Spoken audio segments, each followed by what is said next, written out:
Lisa had always dreamed of owning a piece of land where she could breathe freely.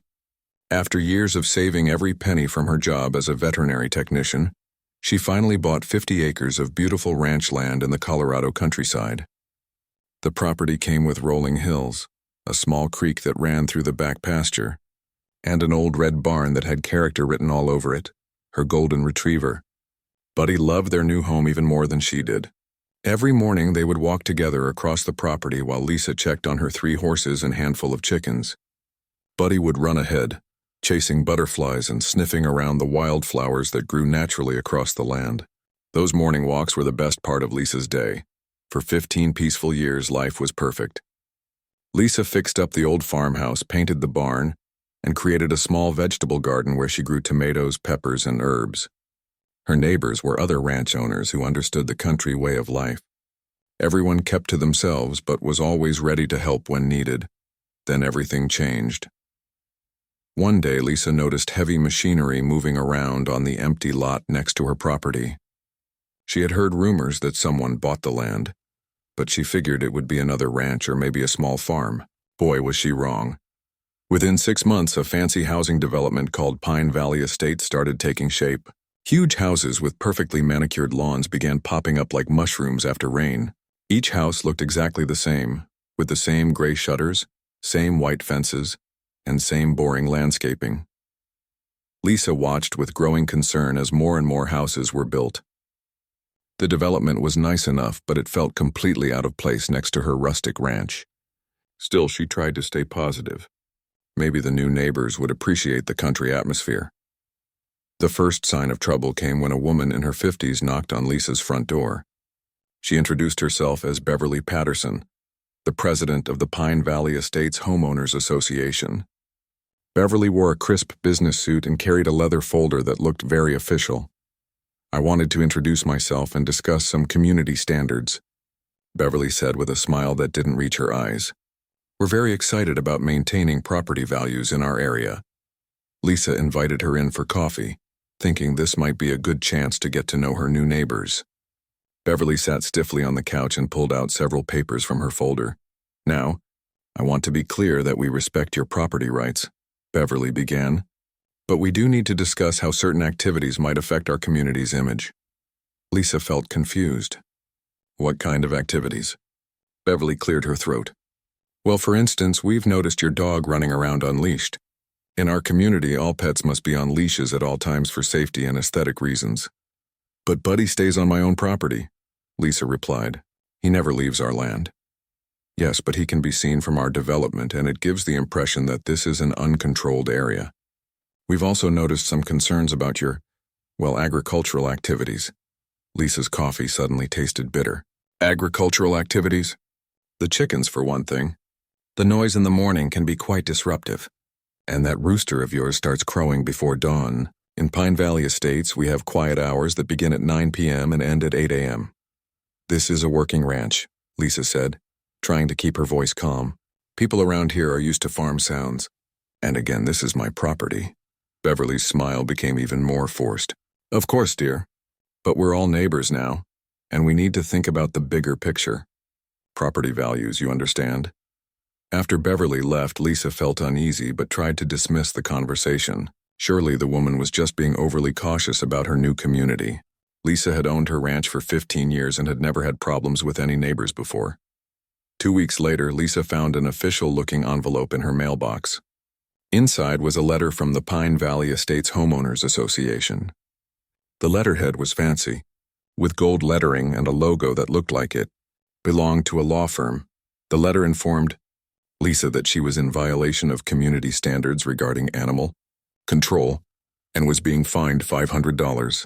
According to the letter, Buddy had been photographed roaming unleashed in direct view of Pine Valley Estates residents, creating an unsightly and potentially dangerous situation. Lisa read the letter 3 times, convinced she was misunderstanding something. How could an HOA from a different development fine her for activities on her own land? She called the number on the letterhead and asked to speak with Beverly. "Mrs. Patterson, I received this fine, but I don't understand. My dog was on my own property." "Yes, dear, but your property is now considered part of our extended community area. When you're visible from our development, You're affecting our property values. The fine is really just a gentle reminder to be more considerate. Extended community area? What does that even mean? Well, our legal team has determined that properties adjacent to Pine Valley Estates fall under certain visual impact guidelines. It's all very standard. Lisa hung up feeling angry and confused. She had never heard of such a thing. That evening, she called her friend Tom, who had been a rancher in the area for 30 years. They can't do that, can they? Lisa asked. Tom was quiet for a moment. I've heard of HOAs getting pushy, but this sounds like they're overstepping their bounds. You might want to talk to a lawyer. The next morning, Lisa received another letter. This time she was being fined for maintaining unsightly agricultural structures, apparently referring to her barn, and for failure to maintain landscaping standards. The wildflowers that had grown naturally on her land for decades were now considered weeds that negatively impact community.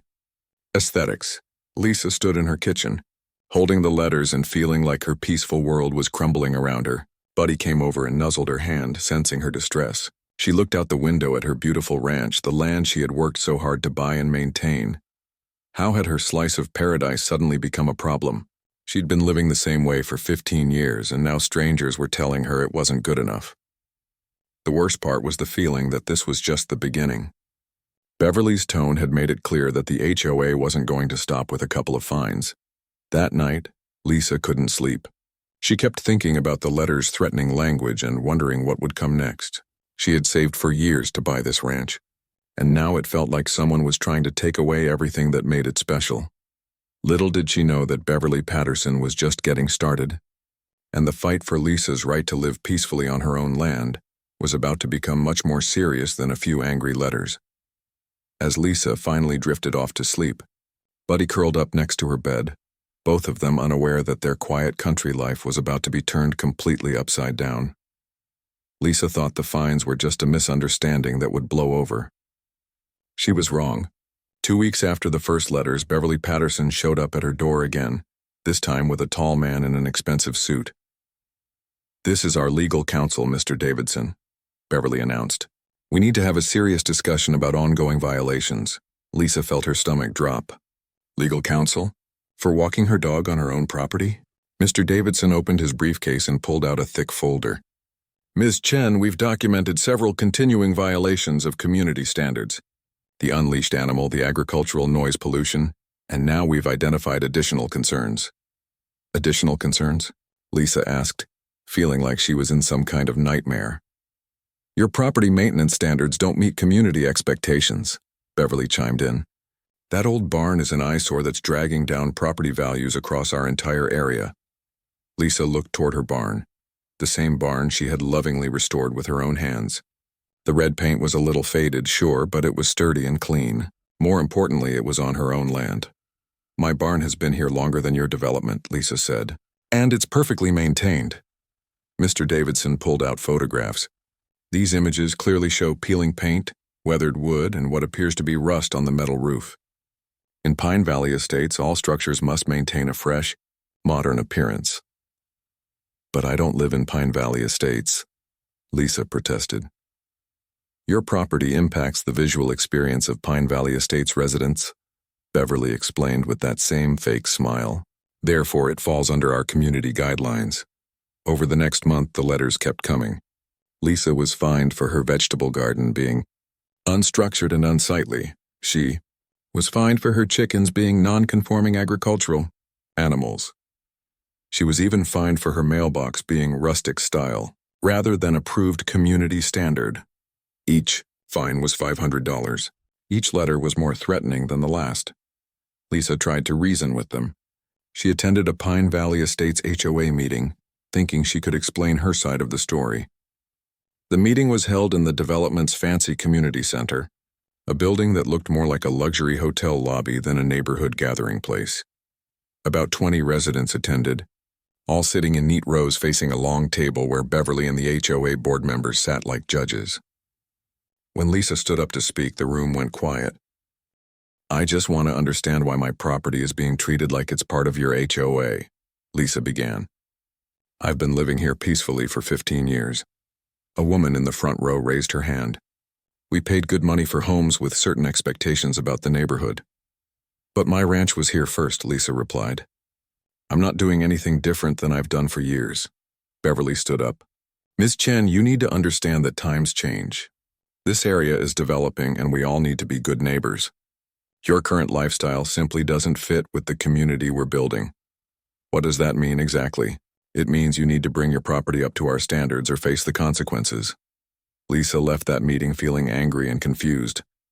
The consequences? What consequences could an HOA from a different development possibly impose on her? She found out soon enough. The next week, Lisa discovered Beverly walking around her property with a camera, taking pictures of everything.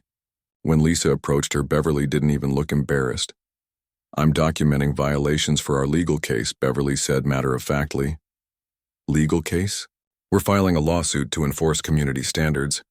You've ignored our reasonable request for cooperation, so now we have to take formal action. Lisa felt like someone had punched her in the stomach. A lawsuit? Over walking her dog and keeping chickens? The lawsuit papers arrived a month later. Pine Valley Estates HOA was suing Lisa for willful violation of community covenants and seeking damages for diminished property values caused by defendant's non-conforming land use. Lisa had never felt so overwhelmed in her life. She found a lawyer in town, a kind older man named Frank Rodriguez who specialized in property law. When she showed him the lawsuit papers, he frowned deeply. This is unusual, Frank said after reading through everything. HOAs typically can only enforce rules within their own development. They're claiming your property somehow falls under their jurisdiction. How is that possible? I'm not sure it is possible. But they've hired a big law firm from Denver, and they're clearly serious about this. We need to fight back, but I have to warn you, legal battles can get expensive. Frank was right about the expense. Within 3 months, Lisa had spent $12,000 on legal fees. Beverly's group seemed to have unlimited resources and kept filing new motions and requests that required responses. Meanwhile, the harassment continued. HOA members started driving slowly past Lisa's ranch, taking pictures and videos. Someone called the county about her chickens, claiming they were a health hazard. Animal control came out and found nothing wrong, but it was still stressful and embarrassing. Beverly started a social media campaign about irresponsible neighbors destroying our community. She posted pictures of Lisa's barn and garden on Facebook, asking people to share their concerns about declining neighborhood standards. The posts went viral in their small town. Suddenly, Lisa was getting dirty looks at the grocery store and gas station. People she had known for years were treating her like she was some kind of troublemaker. One particularly bad day, Lisa came home to find that someone had thrown eggs at her barn and scattered trash across her driveway. There was no proof it was anyone from Pine Valley Estates, but the timing felt too convenient to be coincidental. Lisa started to feel like a prisoner on her own property. Every time she let Buddy outside, she worried about more fines. Every time she worked in her garden, she wondered if someone was watching with a camera. The stress was affecting her health.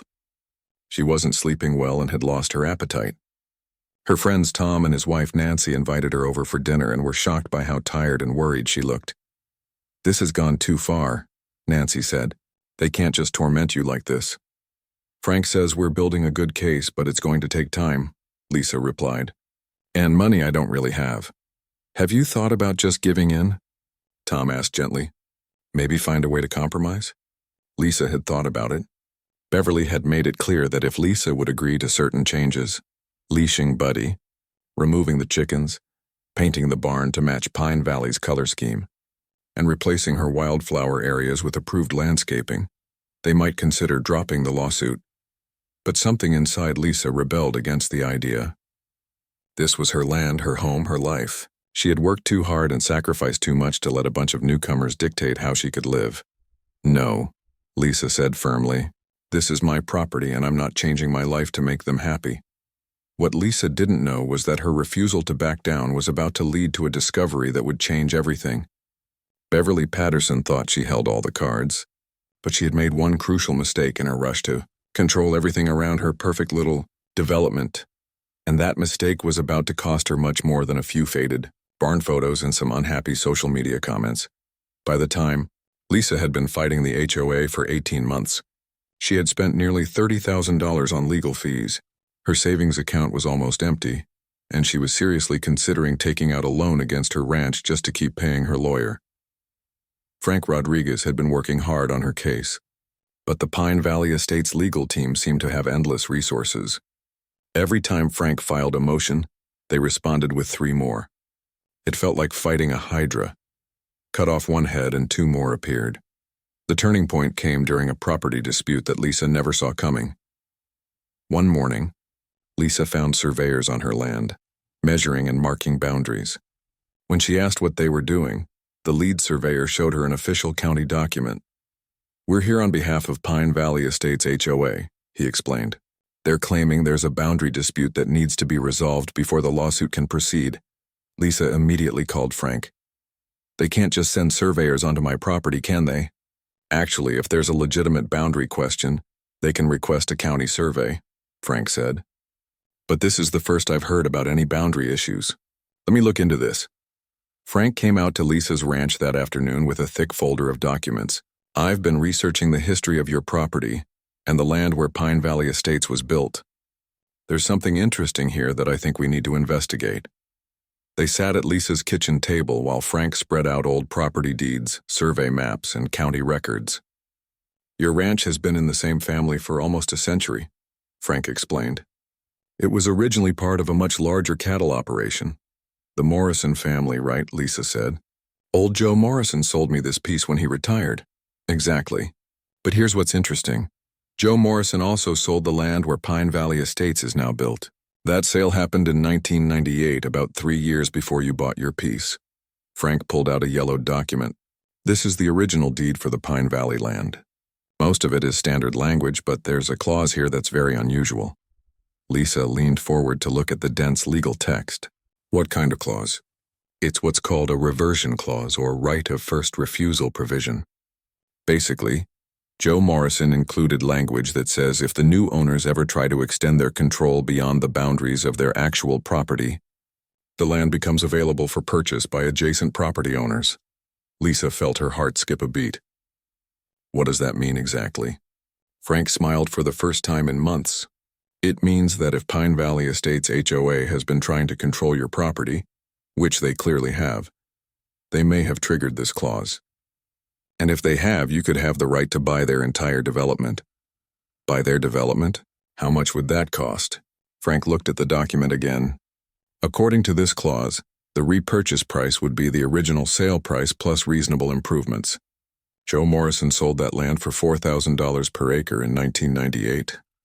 Lisa did quick math in her head. Pine Valley Estates was built on about 50 acres, so around $200,000? Plus improvements, but yes, somewhere in that ballpark. Compare that to the current market value of those homes, probably around $15 million total." Lisa felt dizzy. "This can't be real. Are you sure this clause is enforceable?" "I need to research it more, but these kinds of provisions aren't uncommon in agricultural areas. Farmers often include them to prevent suburban sprawl from affecting their operations. The question is whether Beverly's actions constitute an attempt to extend control beyond boundaries." Over the next week, Frank dove deep into property law research.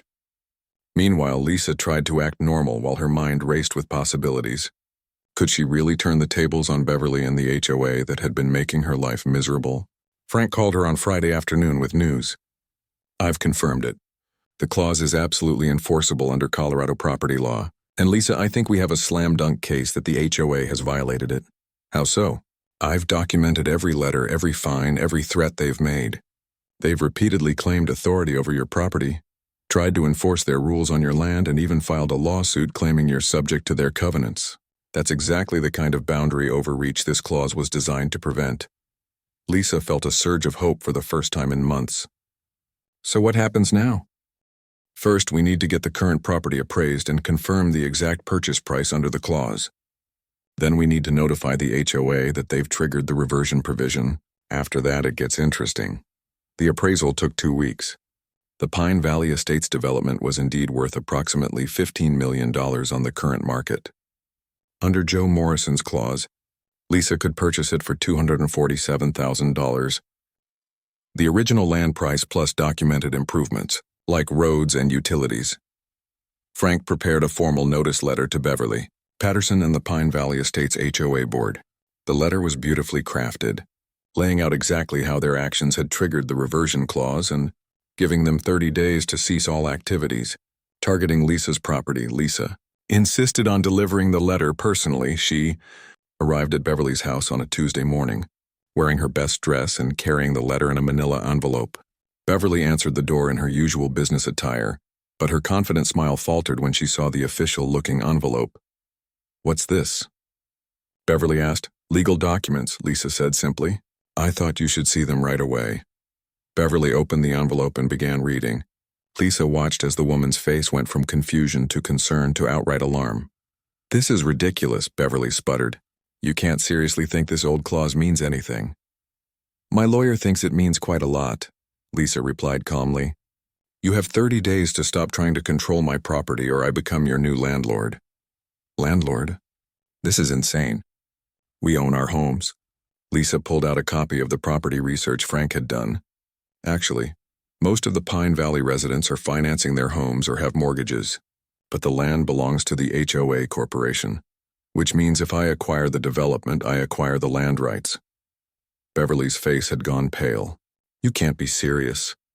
"I've never been more serious about anything in my life," Lisa said. "For 18 months, you've made my life hell.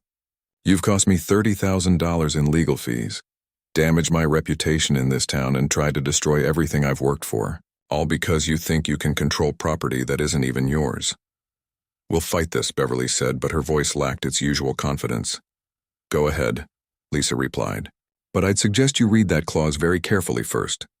And maybe ask your expensive lawyers why they never researched the property history before starting this whole mess." As Lisa walked back to her truck, she heard Beverly frantically dialing her phone behind her. For the first time in months, Lisa felt like she could breathe freely. Buddy was waiting in the passenger seat, tail wagging as if he knew something good was happening. Lisa scratched behind his ears and looked across at the Pine Valley Estates development. "What do you think, boy?" she asked. "Ready to become property managers?"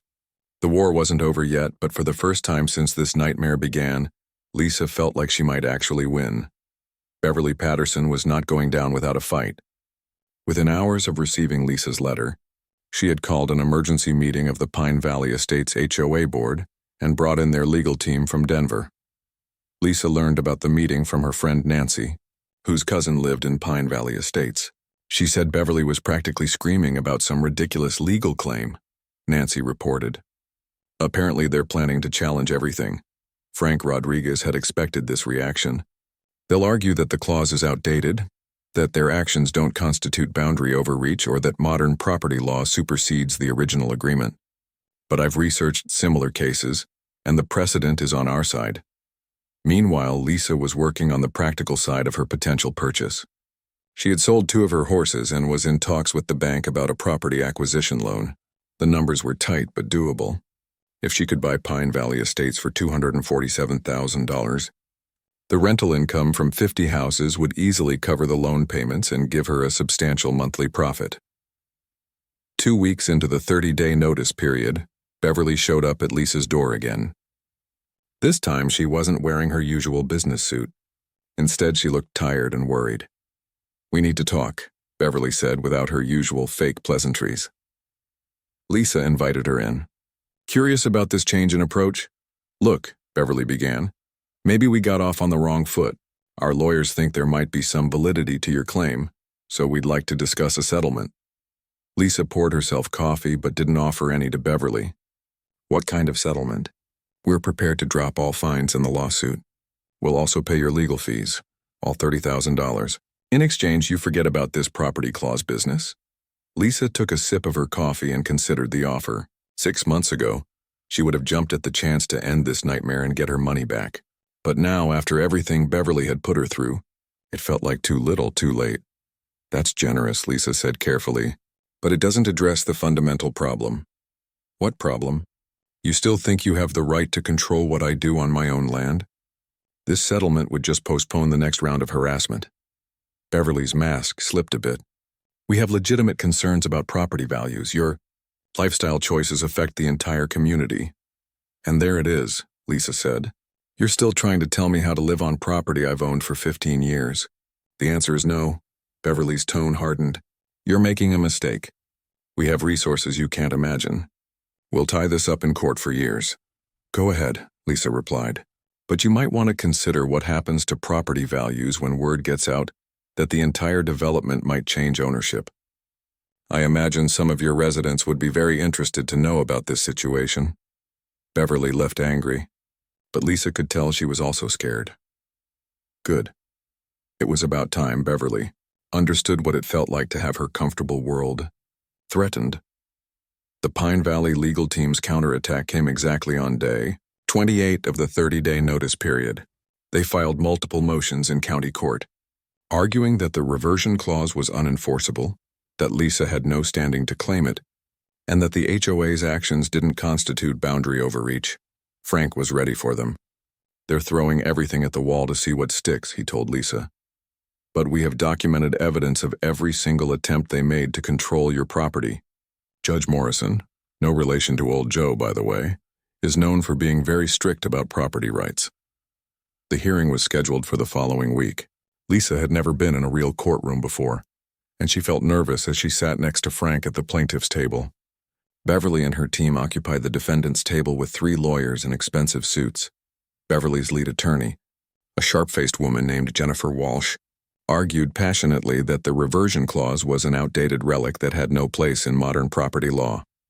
Your Honor, Walsh said, this clause was written 27 years ago in a different era. The defendant is trying to use an antiquated provision to steal $15 million worth of property for a fraction of its value. Frank stood to respond. Your Honor, property law exists precisely to protect agreements like this one.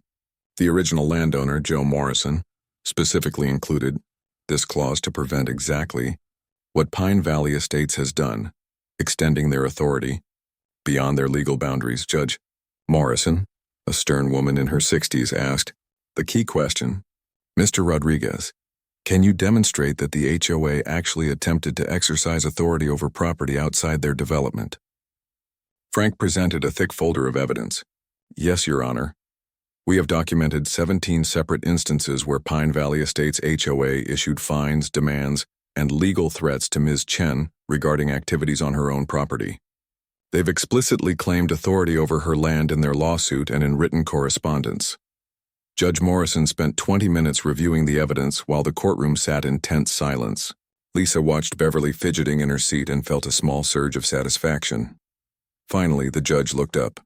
Ms. Walsh, how do you explain your client's claim that they can fine Ms. Chen for activities on property they don't own? Walsh fumbled for an answer.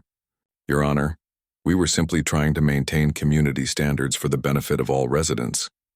By exercising authority over property that belongs to someone else, we believed we had legitimate concerns about visual impact and property values. Judge Morrison's expression was stern. Ms. Walsh, property ownership means something in this state. If your client wanted to control the neighboring ranch, they should have bought the neighboring ranch. Instead, they attempted to extend their authority beyond their legal boundaries, which is exactly what the reversion clause was designed to prevent. Lisa felt her heart pounding as the judge continued. The court finds that Pine Valley Estates HOA has indeed triggered the reversion clause through their documented attempts to exercise authority over Ms. Chen's property. The clause is valid and enforceable under Colorado property law. Beverly's face went white. Her lawyer immediately stood up. Your Honor, we request time to prepare an appeal. You may certainly appeal, Judge Morrison replied, but the reversion clause is now in effect.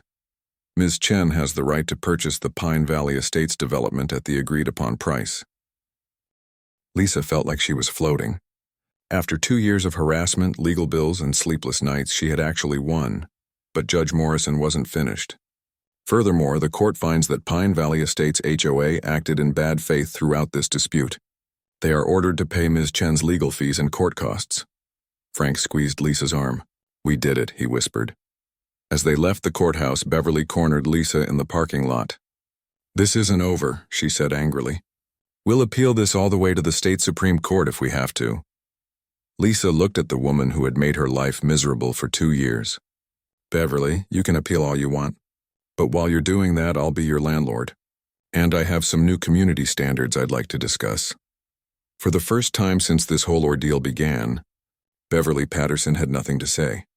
Lisa drove home with Buddy beside her, both of them heading toward a future that looked very different than either of them had imagined.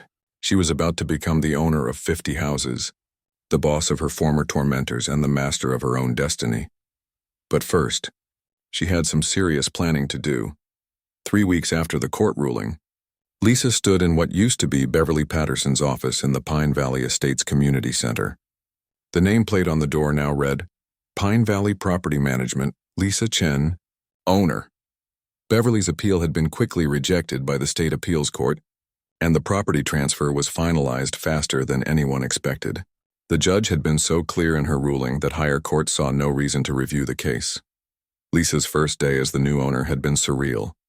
She'd walked through the community center with Frank Rodriguez and a property management company representative, getting oriented to her new responsibilities.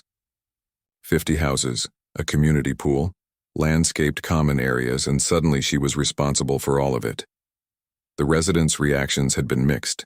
Some were angry about the change in ownership, especially Beverly's closest allies. Others were cautiously optimistic, particularly those who had grown tired of Beverly's rigid rules and constant fines.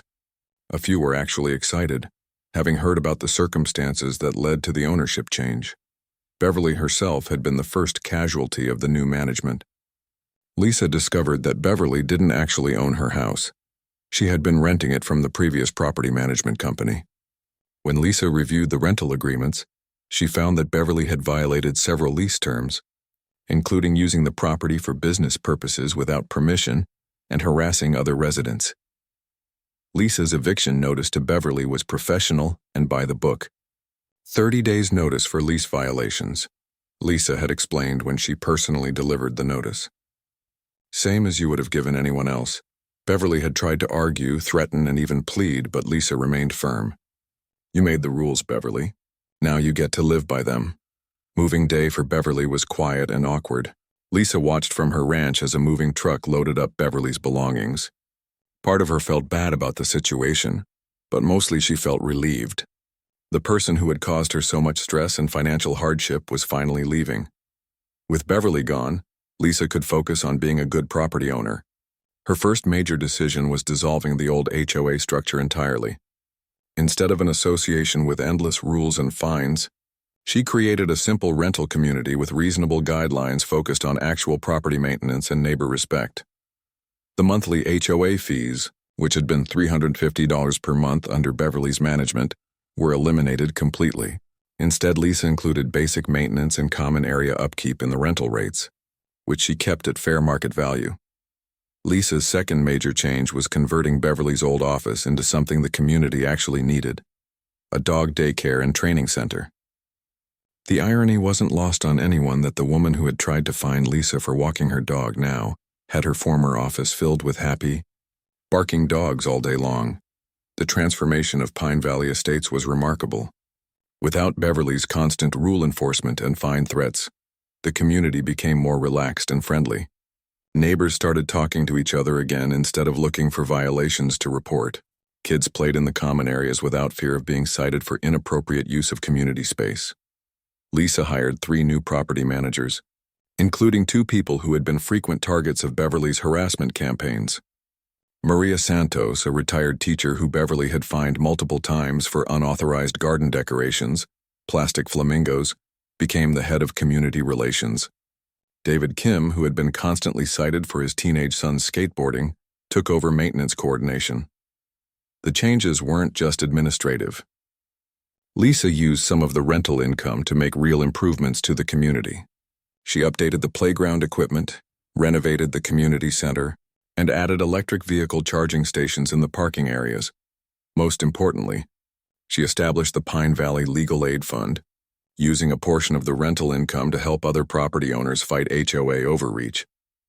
Frank Rodriguez agreed to provide discounted legal services to the fund, and word spread quickly throughout the county about the resources available. 6 months after taking over Pine Valley Estates, Lisa was featured in the local newspaper.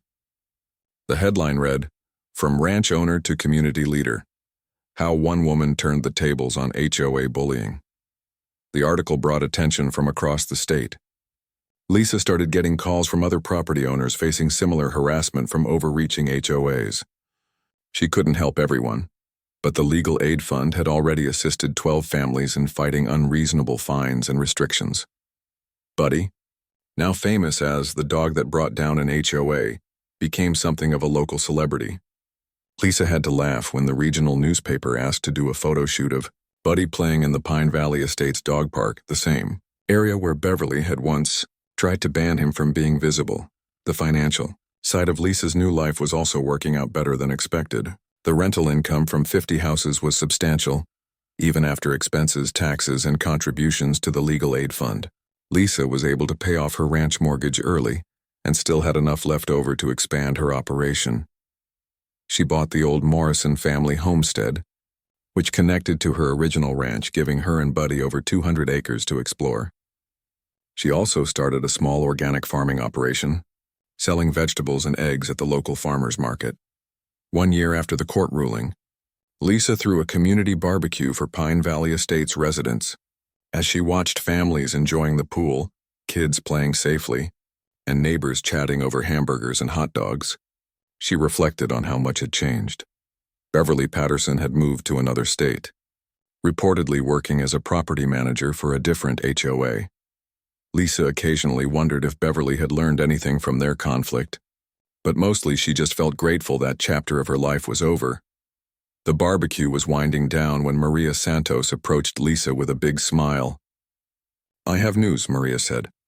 "The Riverside HOA over in the next county called today. They're facing a situation similar to what we had with Beverly, an HOA trying to control property outside their development. Are they interested in the Legal Aid Fund? More than that. They want to hire you as a consultant. Apparently, word is spreading about the Pine Valley model of community management." Lisa looked around at her thriving community, then across the fields to her ranch where Buddy was chasing butterflies in the evening light. 2 years ago, she had been a simple ranch owner just trying to live peacefully with her dog. Now she was a community leader, property owner, legal aid provider, and apparently a consultant on fighting HOA overreach. "Set up a meeting," Lisa told Maria. "If we can help other people avoid what I went through, we should do it." As the sun set over Pine Valley Estates, Lisa walked home across the fields to her ranch. Buddy ran ahead, no longer worried about being photographed or reported for violation of community standards. They were both free to live their lives the way they chose on their own land, under their own rules. Sometimes the best revenge isn't getting even. It's building something better than what tried to destroy you. And as Lisa looked back at the thriving community she now owned and the peaceful ranch she had protected, she knew she had done exactly that. The David and Goliath story was complete. But this time, David hadn't just won the battle. She had taken over Goliath's entire kingdom and turned it into something Goliath never could have imagined.